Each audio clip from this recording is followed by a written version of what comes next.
31வது page ஓதிட்டுருக்கோம். அதில் சுக்குன் பெற்ற Hamza நம்ம என்ன சொன்னோம், அலீஃப் மேலே குறியீடுகள் வந்தால் அதையும் ஹம்சாவாக தான் கருதி ஓதணும் அப்படின்னு சொல்லியிருந்தோம். அப்படின்னா ஹம்சாவாக இருந்தாலும் சரி அலீஃபாக இருந்தாலும் சரி சுக்கூன் பெற்ற அலீஃப் சுக்கூன் பெற்ற ஹம்சாவை எப்படி ஓதுறது அதான் பார்த்துட்ருக்கோம். நிறைய பேர் இக்கு சவுண்டு போட்டு ஓதுறோம், அதை கூடாது அப்படின்னு சொல்லியிருந்தேன். எப்படி ஓதுறோன்னு சொல்லியிருந்தேன், சுக்குனுக்கு அதாவது ஹம்சா சுக்குனுக்கு முன்னாடி என்ன எழுத்து இருக்கோ அதை தான் நம்ம உதறி ஓதணும். நிறைய எக்ஸாம்பிள்ஸ் சொல்லியிருக்கேன். இப்போ இந்த வரிசை பார்த்துடலாம். யா ஹம்சா ஜபர் ய, யா ஓதுறோம் இல்லையா, யாவை உதர்னா ய ய அந்த மாதிரி தான் ஓதுறோமே தவிர இக்கு சவுண்டு போட்டு ஓதக்கூடாது, யக்கு சொல்லக்கூடாது. ய தாயா ஜே தீ ய தீ, யா ஜேன் யாயம் வந்தால் ஒரு அலிஃப்க்கு நிகராக நீட்டி ஓதணும். ய தீ ஹ ஜே ஹி, கொஞ்சம் அடித்தொண்டிலேருந்து ஹி கொஞ்சம் ஹெவியா, ய தீ ஹி ய தீ ஹி அந்த மாதிரி. யா ஹம்சா ஜபர் ய ஓதறி ஓதணும். ய குறியீடுகள் பெற்ற அலிஃபை ஹம்சான்னு சொன்னோமா. ய வால் நாக்கு கொஞ்சம் வாயை விட்டு வெளியே மெலிசா வா அந்த சவுண்டோட இசட் சவுண்டு தான். இசட் சவுண்டு கொஞ்சம் மெலிசா நாக்கு வாயை விட்டு வெளியே வா அந்த மாதிரி ஓதணும்.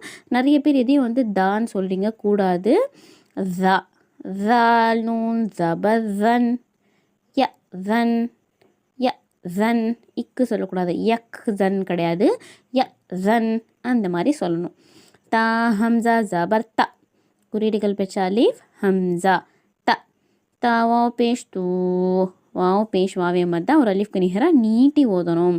த தூ நூன் யா ஜே நீ த தூ நீ, யா ஜேர் யாயே மத்தா ஒரு அலீஃப்க்கு நிகராக நீட்டி ஓதணும். த தூ நீ த தூ நீ அந்த மாதிரி. தா ஹம்சா ஜபர் த, அலீஃப்க்கு குறியீடு இருக்குது அதனால ஹம்சா வாகுது. த ஓதரி த, தக்குன்னு சொல்லிடக்கூடாது. த வா யா ஜேர் வி த வி, யா ஜேர் யாயே மத்தா ஒரு அலீஃப்க்கு நிகராக நீட்டி ஓதணும். த வி லாம் பேஷ் லு த வீலு த வீலு அந்த மாதிரி. ஜீம் ஹம்சா ஜேர் ஜி, ஜிக்கு கிடையாது, இக்கு சவுண்டு கொடுக்கக்கூடாது. ஜி நூன் அலிஃப் ஜபர் நா ஜி நா, ஜி நா அலீஃப் ஜபர் அலீஃபே மத்தா ஒரு அலீஃப்க்கு நிகராக நீட்டி ஓதணும். இந்த அலீஃப்க்கு குறியீடுகள் இல்லை, குறியீடுகள் இருந்தால் தான் அலீஃபை ஹம்சான்னு சொல்லணும். குறியீடுகள் இல்லைன்னா அலீஃப் தான். அலீஃபே மத்தாக்கான ரூல் என்னென்னா ஜபர் பின்னாடி அலீஃப் காலியாக வரணும். அப்போனா நம்ம ஒரு அலீஃப்க்கு நிகராக நீட்டி ஓதணும். இங்கே ஒரு அலீஃப்க்கு நிகராக ஜி நா